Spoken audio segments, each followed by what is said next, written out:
Hi welcome to the Ganesh stories. Video ಲಾಸ್ಟಲ್ಲಿ ನೋಡಿ ಒಂದು ಲೈಕ್ ಶೇರ್ ಸಬ್ಸ್ಕ್ರೈಬ್ ಮಾಡ್ಕೊಳ್ಳಿ. ಇವತ್ತಿನ ರಿವ್ಯೂ ಮ್ಯಾಚ್ ಬಂದ್ಬಿಟ್ಟು DC ವರ್ಸಸ್ GT. ಇಲ್ಲಿ GTA ಅಂದಾಗೆಲ್ಲ ಇವರು ನೆಕ್ಸ್ಟ್ ಲೆವೆಲ್ ಆಟನ ಆಡಿದ್ರು ಅನ್ಬೋದು. ಒಟ್ಟಿನಲ್ಲಿ ಮೇನು ಇಲ್ಲಿ ಪವರ್ ಪ್ಲೇಯಲ್ಲಿ ನೆಕ್ಸ್ಟ್ ಲೆವೆಲ್ ಆಟನ ಆಡಿದ್ರು ಒಬ್ಬರು. ಒಟ್ಟಿನಲ್ಲಿ ಪವರ್ ಪ್ಲೇಯಲ್ಲಿ ಒಂದು ಲೆವೆಲ್ಗೆ ಸಾಯಿ ಸುದರ್ಶನ್ ಆಗಲಿ ನೆಕ್ಸ್ಟ್ ಲೆವೆಲ್ ಆಟ ಆಡಿದ್ರು. ಜಾಸ್ ಬಟ್ರಲ್ ಆಗಲಿ ಮೇನು ಇಲ್ಲಿ ಜಾಸ್ ಬಟ್ರಲ್ ಶುಭ್ಮನ್ ಗಿಲ್ ಒಂದು ಒಳ್ಳೆ ಪಾರ್ಟ್ನರ್ಶಿಪ್ನ ಬಿಲ್ಡ್ ಮಾಡ್ಕೊಂಡು ಹೋದ್ರು.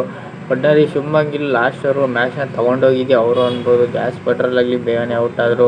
ಇಲ್ಲಿ ವಾಷಿಂಗ್ಟನ್ ಸುಂದರ್ ಕ್ರೆಡಿಟ್ ಕೊಡಬೇಕು ಗುರು. ಒಟ್ಟಿನಲ್ಲಿ ಬೇಗ ತುಂಬ ಚೆನ್ನಾಗಿ ಮ್ಯಾಚ್ನ ತೊಗೊಂಡು ಹೋದರು.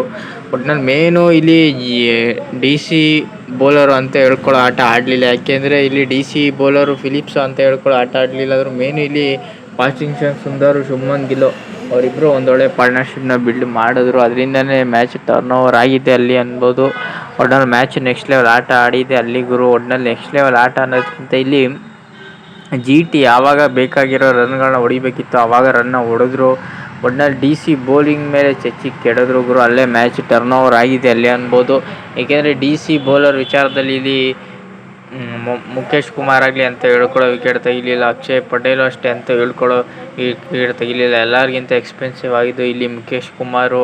4 ಓವರಿಗೆ 55 ರನ್ನ ಹೊಡೆಸ್ಕೊಂಡು 2 ವಿಕೆಟ್ನ ತಕ್ಕಿದ್ರು. ಏನು ಮ್ಯಾಟ್ರ್ ಆಗಲಿಲ್ಲ. ಲುಂಗಿ ಹಿಂಗಡಿ ಸಿಕ್ಕಾಪಟ್ಟೆ ರನ್ನ ಓಡಿಸ್ಕೊಂಡ್ರು.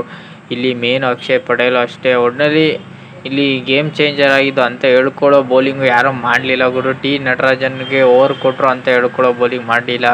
ಇಲ್ಲಿ ಕುಲ್ದೀಪ್ ಯಾದವ್ ಅಷ್ಟೇ ಅಂತ ಬೌಲಿಂಗ್ಗಳು ಇಲ್ಲಿ ಯಾರು ಅಂತ ಹೇಳ್ಕೊಳ್ಳೋ ಬೌಲಿಂಗ್ಗಳನ್ನ ಮಾಡಲಿಲ್ಲ ಅನ್ಬೋದು. ಅಕ್ಷಯ್ ಪಟೇಲ್ ಕ್ಯಾಪ್ಟನ್ಸಿನ ಅಂತ ಹೇಳ್ಕೊಳ್ಳೋ ಸಿಚುವೇಶನ್ಗೆ ಯಾರಿಗೆ ಆ ಟೈಮಲ್ಲಿ ಕೊಡಬೇಕಿತ್ತು ಇವರು ಅಡ್ಜಸ್ಟ್ ಮಾಡ್ತಾನೆ ಇರಲಿಲ್ಲ. ಅಲ್ಲೇ ಮ್ಯಾಚ್ ಟರ್ನ್ ಓವರ್ ಆಗಿತ್ತು ಅಂತ ನನಗೇನು ಅನ್ನಿಸ್ತು. ಒಟ್ಟಿನಲ್ಲಿ ಈ ಮ್ಯಾಚ್ನ ಒಟ್ಟಿನಲ್ಲಿ ಶುಭ್ಮನ್ ಗಿಲ್ ಆಗಲಿ ಜಾಸ್ ಬಟ್ರಲ್ ಆಗಲಿ ವಾಷಿಂಗ್ಟನ್ ಸುಂದರ್ ಆಗಲಿ ಇವ್ರು 3 ಜನ ತುಂಬ ಚೆನ್ನಾಗಿ ಆಡಿದ್ರು. ಅದರಿಂದನೇ ಮ್ಯಾಚ್ ಟರ್ನ್ ಓವರ್ ಆಗಿತ್ತು. ಮಿನಿಮಮ್ 3 ಜನ ಹಾಫ್ ಸೆಂಚುರಿನ ಹೊಡೆದ್ರು ಗುರು. ಅಲ್ಲೇ ಮ್ಯಾಚು ಸಿಕ್ಕಾಪಟ್ಟೆ ಕಂಫರ್ಟಬಲ್ ಆಗಿದೆ ಅಲ್ಲಿ ಅನ್ಬೋದು. ಮಿನಿಮಮ್ 200 ಹೊಡಿತಾರೆ ಅಂದ್ಕೊಂಡೆ. 200 ಅಂತೂ ಹೊಡಿತಾರೆ ಅಂತ ನಾನು ಪ್ರಿವ್ಯೂ ವಿಡಿಯೋದಲ್ಲೇ ಹೇಳಿದ್ದೆ. 210ನ ಚೇಸ್ ಮಾಡೋಕ್ಕೆ ಕೊಟ್ಟರು. ಒಟ್ಟಿನಲ್ಲಿ GT ಅವರು ಇಷ್ಟು ಚೆನ್ನಾಗಿ ಆಡ್ತಾರೆ ಅಂತ ನಾನಂತೂ ಅಂದ್ಕೊಂಡಿಲ್ಲ. ಯಾಕೆಂದರೆ ಹೋದ ಮ್ಯಾಚ್ ಇವರು ಅಂತ ಹೇಳ್ಕೊಳ್ಳೋ ಆಟ ಆಡಲಿಲ್ಲ. ಪೀಕ್ಗೆ ತೊಗೊಂಡು ಹೋದ್ರು, ಲಾಸ್ಟ್ವರೆಗೂ ತೊಗೊಂಡು ಹೋದ್ರು ಹೋದ ಮ್ಯಾಚ್ನ. ಈ ಮ್ಯಾಚ್ನ ಲಾಸ್ಟ್ವರೆಗೂ ತೊಗೊಂಡು ಹೋದ್ರು, ಬುಡಕ್ಕೆ ತೊಗೊಂಡೋದ್ರು ಅಂತ ನನಗೇನು ಅನ್ನಿಸ್ತಿದೆ ಗುರು. ಒಟ್ಟಿನಲ್ಲಿ DC ಅವರು 210ನ ಚೇಸ್ ಮಾಡೋಕ್ಕೆ ಕೊಟ್ಟರು. 4 ವಿಕೆಟ್ ಕಳ್ಕೊಂಡು 20 ಓವರ್ನ ಸಂಪೂರ್ಣವಾಗಿ ಆಡಿದ್ರು. 210ನ ಚೇಸ್ ಮಾಡೋಕ್ಕೆ DC ಅವರಿಗೆ ಕೊಟ್ಟರು ಗುರು. 210ನ ಚೇಸ್ ಮಾಡೋಕ್ಕೆ ಕೊಟ್ಟವರು. ಒಟ್ಟಿನಲ್ಲಿ DC ಅವ್ರಿಗೆ ಅಂತ ಏನು ಸ್ಟಾರ್ಟ್ ಆಗಲಿಲ್ಲ ಅನ್ನೋದಕ್ಕಿಂತ ಇಲ್ಲಿ ಸಿಕ್ಕಾಪಟ್ಟೆ ನೆಕ್ಸ್ಟ್ ಲೆವೆಲ್ ಪಾರ್ಟ್ನರ್ಶಿಪ್ ಮಾಡಿದೆ. ಇಲ್ಲಿ ರಾಹುಲ್ ಮತ್ತು ತುಂಬ ಚೆನ್ನಾಗಿ ಲಾಸ್ಟ್ ಅವ್ರಿಗೆ ಮ್ಯಾಚ್ ಅವರೇ ತೊಗೊಂಡು ಹೋಗಿದ್ದು ಅನ್ಬೋದು. ಯಾಕೆಂದರೆ ಇಲ್ಲಿ ಬಂದವರೆಲ್ಲ ನಿತೀಶ್ ಕುಮಾರ್ ರೆಡ್ಡಿ ಆಗಲಿ ಅಂತ ಹೇಳ್ಕೊಳ್ಳೋ ಆಟ ಆಡಲಿಲ್ಲ. ಒಟ್ಟಿನಲ್ಲಿ ಡೇವಿಡ್ ಮಿಲ್ಲರು ಒಂಚೂರು ನಾಟ್ ಔಟ್ ಆಗಿ ಉಳ್ಕೊಂಡ್ರು ಲಾಸ್ಟ್ ಅವ್ರಿಗೆ. ಒಟ್ಟಿನಲ್ಲಿ ಅಕ್ಷಯ್ ಪಟೇಲ್ ಅಂತ ಹೇಳ್ಕೊಳ್ಳೋ ಆಟ ಆಡಲಿಲ್ಲ. ಇಲ್ಲಿ ಕೆವಿನ್ ಡೇವಿಡ್ ಅಷ್ಟೇ ಅಂತ ಹೇಳ್ಕೊಳ್ಳೋ ಆಟ ಆಡಲಿಲ್ಲ. ಮೇನು ಇಲ್ಲಿ ರಾಹುಲ್ ಯಾವಾಗ ಔಟ್ ಆಗ್ತಾರೆ ಅಲ್ಲಿ ಮ್ಯಾಚ್ ಟರ್ನ್ ಓವರ್ ಆಗಿದೆ ಅಲ್ಲಿ ಅನ್ಬೋದು. ಮಿನಿಮಮ್ ಪವರ್ ಪ್ಲೇಯಲ್ಲಿ ಇವರು ವಿಕೆಟ್ ಬೀಳಿಲ್ಲ ಗುರು. ಪವರ್ ಪ್ಲೇ ವಿಚಾರದಲ್ಲಿ ನೋಡೋದಾದರೆ ಮಿನಿಮಮ್ 9ನೇ ಓವರ್ಗೆ ಇಲ್ಲಿ ವಿಕೆಟ್ ಬೀಳ್ತು, ಅಲ್ಲೇ ಟರ್ನ್ ಓವರ್ ಆಗಿದ್ದು.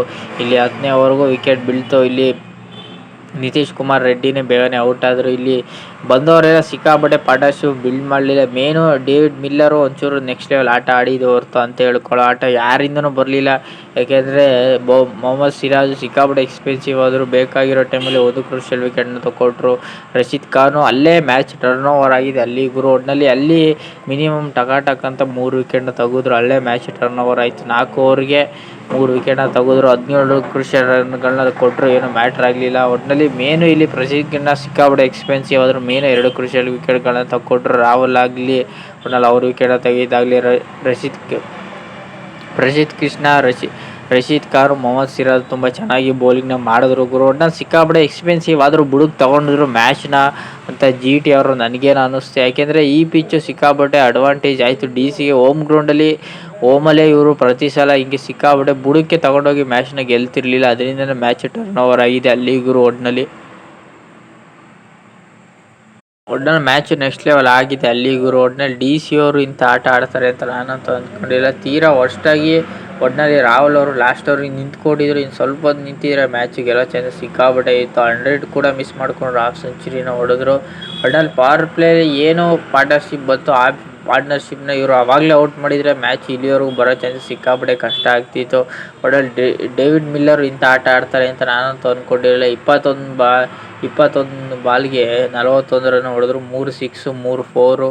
ಒಟ್ಟಿನಲ್ಲಿ ರಾಹುಲ್ ಅವರು ತುಂಬ ಚೆನ್ನಾಗಿ ಮ್ಯಾಚ್ನ ತೊಗೊಂಡೋದ್ರು ಗುರು. ರಾಹುಲ್ ಆಗಲಿ ಡೇವಿಡ್ ಮಿಲ್ಲರ್ ಆಗಲಿ ಒಟ್ಟಲ್ಲಿ ಬಂದಿರೋ ಪಾರ್ಟ್ನರ್ಶಿಪ್ಪು ನೆಕ್ಸ್ಟ್ ಲೆವೆಲ್ ಆಗಿದೆ ಅಲ್ಲಿ ಅನ್ಬೋದು. ಒಟ್ಟಿನಲ್ಲಿ ಡೇವಿಡ್ ಮಿಲ್ಲರು ಲಾಸ್ಟ್ ಓವರ್ಗೆ ಬಂದು ಇವರು ಹಂಗೆ ಇಂಜೂರ್ ಆಗಿರಿದ್ರು ರಿಕವರಿ ಆಗಿ ಬಂದು ಹೊಡೆದ್ರಲ್ಲ, ಅದಕ್ಕೆ ಮೆಚ್ಚಬೇಕಾಗಿರೋದು. ಮ್ಯಾಚು ಗೆಲ್ಲೋ ಮ್ಯಾಚ್ನ ಇವರು ಸೋತರು ಅಂತ ನನಗೇನು ಅನಿಸ್ತು. ಲಾಸ್ಟ್ ಓವರಲ್ಲಿ ಇವರು ಸಿಂಗಲ್ ಹೊಡೆದಿದ್ರು ಮ್ಯಾಚ್ ಗೆಲ್ಲೋ ಚಾನ್ಸಸ್ ಸಿಕ್ಕಾಪಟ್ಟೆ ಇತ್ತು. ಇವರು ಲಾಸ್ಟ್ ಬಾರ್ಗೆ ಮಿನಿಮಮ್ 6 ಹೊಡಿತೀನಿ ಅಂದ್ಬಿಟ್ಟು ಮ್ಯಾಚ್ನ ತೊಗೊಂಡೋದ್ರು. ಅಲ್ಲಿ ಮ್ಯಾಚ್ ಟರ್ನ್ ಓವರ್ ಆಗಿದೆ ಅಲ್ಲಿ ಅನ್ಬೋದು. ಮೇನು ಇಲ್ಲಿ ರಬಾಡ ಕ್ರೆಡಿಟ್ ಕೊಡಬೇಕು, ತುಂಬ ಚೆನ್ನಾಗಿ ಓವರ್ ಮಾಡಿದ್ರು. ರಬಾಡ ಆಗಲಿ ಮೊಹಮ್ಮದ್ ಸಿರಾಜ್ ಸಿಕ್ಕಾಪಟ್ಟೆ ಎಕ್ಸ್ಪೆನ್ಸಿವ್ ಆದ್ರೂ ಇಲ್ಲಿ ಸಿಕ್ಕಾಪಟ್ಟೆ ಎಕ್ಸ್ಪೆನ್ಸಿವ್ ಆದರೂ GT ಅವ್ರೂ ಮ್ಯಾಚು ಟರ್ನ್ ಓವರ್ ಮಾಡ್ಕೊಂಡಿದ್ದೆ ಅವರು ಅನ್ಬೋದು. ರನ್ನ ಕೊಟ್ಬಿಟ್ಟು ಇವರು ವಿಕೆಟ್ನ ತೆಗಿತಿದ್ರು, ಅಲ್ಲೇ ಮ್ಯಾಚ್ ಟರ್ನ್ ಓವರ್ ಆಗಿದೆ ಅಲ್ಲಿ ಅನ್ಬೋದು. ಒಟ್ಟಿನಲ್ಲಿ ರಶೀದ್ ಖಾನು ಗೇಮ್ ಚೇಂಜರ್ ಮಾಡಿದ್ದೆ ಅಲ್ಲಿ ಅನ್ಬೋದು. ಒಟ್ಟಿನಲ್ಲಿ ಹೇಳಿದೆ ಪ್ರಿವ್ಯೂ ಹೇಳಿದಲ್ಲಿ ರಶೀದ್ ಖಾನು ಗೇಮ್ ಕ್ಲಿಕ್ ಆದರೆ ತುಂಬ ಚೆನ್ನಾಗಿರುತ್ತೆ ಮ್ಯಾಚ್ ಅಂತ. ಅವರು ಕ್ಲಿಕ್ ಆದರು, ಅದಕ್ಕೆ ಮ್ಯಾಚ್ ಅಡ್ವಾಂಟೇಜ್ ಆಯಿತು. ಒಟ್ಟಿನಲ್ಲಿ ಇಲ್ಲಿ ಪ್ರಸಿದ್ಧ ಕೃಷ್ಣ ಲಾಸ್ಟ್ ಅವರು ತೊಗೊಂಡೋಗಿ ಸಿಕ್ಕಾಪಟ್ಟೆ ಎಕ್ಸ್ಪೆನ್ಸಿವ್ ಆದರು. ಲಾಸ್ಟ್ ಬೌಲ್ಗೆ ಬುಡಕ್ಕೆ ಮ್ಯಾಚ್ ತೊಗೊಂಡೋದ್ರು, ಮ್ಯಾಚ್ ಟರ್ನ್ ಓವರ್ ಆಗಿದೆ ಅಲ್ಲಿ ಇವರು. ಒಟ್ಟಿನಲ್ಲಿ ಪ್ರಸಿದ್ಧ ಕೃಷ್ಣ, ರಶೀದ್ ಖಾನು, ಮೊಹಮ್ಮದ್ ಸಿರಾಜ್ ಸಿಕ್ಕಾಪಟ್ಟೆ ಎಕ್ಸ್ಪೆನ್ಸಿವ್ ಆದರೂ ಮ್ಯಾಚ್ ತುಂಬ ಚೆನ್ನಾಗಿ ತೊಗೊಂಡೋದ್ರು ಗುರು. ಒಟ್ಟಿನಲ್ಲಿ DC ಅವರು ಹಿಂಗೆ ಗೆಲ್ತಾರೆ ಅಂತ ನಾನಂತೂ ಅಂದ್ಕೊಂಡಿರಲಿಲ್ಲ. ಒಟ್ಟಿನಲ್ಲಿ DC ಅವರು ಗೆದ್ದರು. ಯಾಕೆಂದರೆ DCಗೆ ಈ ಮ್ಯಾಚ್ನ ಆರಾಮಾಗಿ ಗೆಲ್ಲೋ ಮ್ಯಾಚ್ನ ಬುಡಕ್ಕೆ ತೊಗೊಂಡೋಗಿ ಮ್ಯಾಚ್ನ ಇಷ್ಟು ಈಸಿಯಾಗಿ ಬಿಟ್ಕೊಡ್ತಾರೆ ಅಂತ ನಾನಂತೂ ಅಂದ್ಕೊಂಡಿಲ್ಲ. ಒಟ್ಟಿನಲ್ಲಿ ರಾಹುಲ್ ಅವರು ಮ್ಯಾಚ್ನ ಔಟ್ ಆದಾಗಲೇ ನಾನೇ ಅಂದ್ಕೊಂಡಿದ್ದೆ. ಒಟ್ಟಿನಲ್ಲಿ 16ನೇ ಓವರಲ್ಲೇನೋ ಅವರು ಔಟ್ ಆದರು, ಅಲ್ಲೇ ಮ್ಯಾಚ್ ಸೋತರು ಅಂತ ಅಂದ್ಕೊಂಡಿದ್ದೆ. 16ನೇ ಓವರಿಂದ ಮ್ಯಾಚ್ ಸೋತಿದ್ದು. 17ನೇ ಓವರಿಂದ ಡೇವಿಡ್ ಮಿಲ್ಲರ್ ಕಮ್ಬ್ಯಾಕ್ ಆಗಿ ತಿರ್ಗಾ ಇಂಜುರಿಯಿಂದ ರಿಕವರಿ ಆಗಿ ಇವರು ಬಂದರು. ಒಟ್ಟಿನಲ್ಲಿ ಗ್ಯಾಪಲ್ಲಿ ಇಂಜುರಿ ಆಗಿದ್ರು ಏನು ಮ್ಯಾಟ್ರ್ ಆಗಲ್ಲ ಗುರು, ನಾನು ಹೊಡಿತಾರೆ ಅಂದ್ಕೊಂಡಿದ್ದೆ.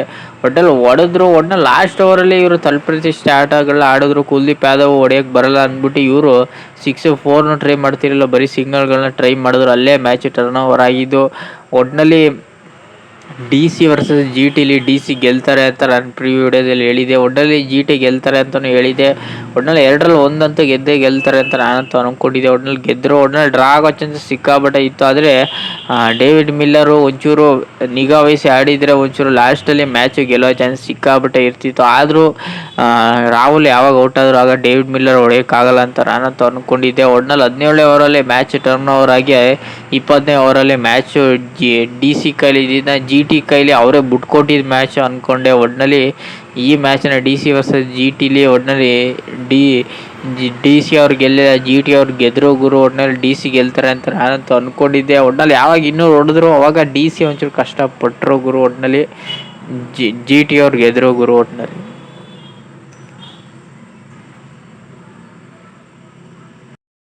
GT versus DC review video ನಿಮ್ಗೇನಾದ್ರು ಇಷ್ಟ ಇಲ್ಲ, ಲೈಕ್ ಶೇರ್ ಸಬ್ಸ್ಕ್ರೈಬ್ ಮಾಡ್ಕೊಳ್ಳಿ. ಸುಮಾರು ದಿನ ಸಬ್ಸ್ಕ್ರೈಬ್ ಮಾಡೋದೇನು ಬೇಗ ಸಬ್ಸ್ಕ್ರೈಬ್ ಮಾಡ್ಕೊಳ್ಳಿ. ಸಿಗುವ ಮುಂದಿನ ವಿಡಿಯೋದಲ್ಲಿ.